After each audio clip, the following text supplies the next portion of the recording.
इंग्लिशमध्ये एक्सप्लेन करणार आहे.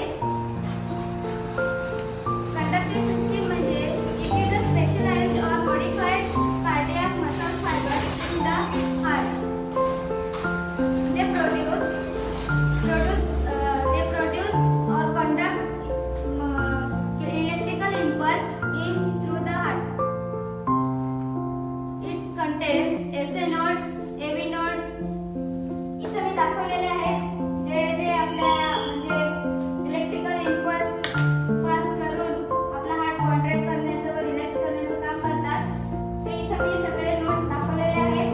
पहिला आहे SA नोड, दुसरा आहे AV नोड, तिसरा आहे बंडल ऑफ हिल्स आणि त्या बंडल ऑफ हिल्सचे ब्रांच म्हणजे लेफ्ट आणि राइट ब्रांचेस आणि चौथा आहे पर्किन्सन्स फायबर. तर सर्वात पहिले आपण बघू मायसेल्फ पल्लवी प्रकाश बोलते. तर आज मी तुम्हाला सर्क्युलेटरी सिस्टीम आणि हार्टबद्दल माहिती देणार आहे.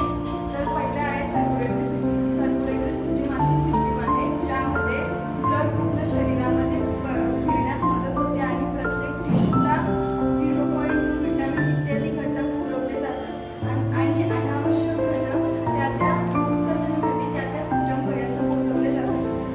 त्याचबरोबर त्यामध्ये हार्ट ब्लड वेसल्स म्हणजे रक्तवाहिन्या आणि ब्लड यांचा समावेश होतो. तर आपल्या बॉडीमध्ये जे अशुद्ध रक्त आहे ते सुपेरियर व्हेना कावा आणि इन्फेरियर व्हेना कावा मार्फत आपल्या शरीरामध्ये ब्लड हार्टमध्ये येतं आणि राईट ॲट्रियममध्ये येतं.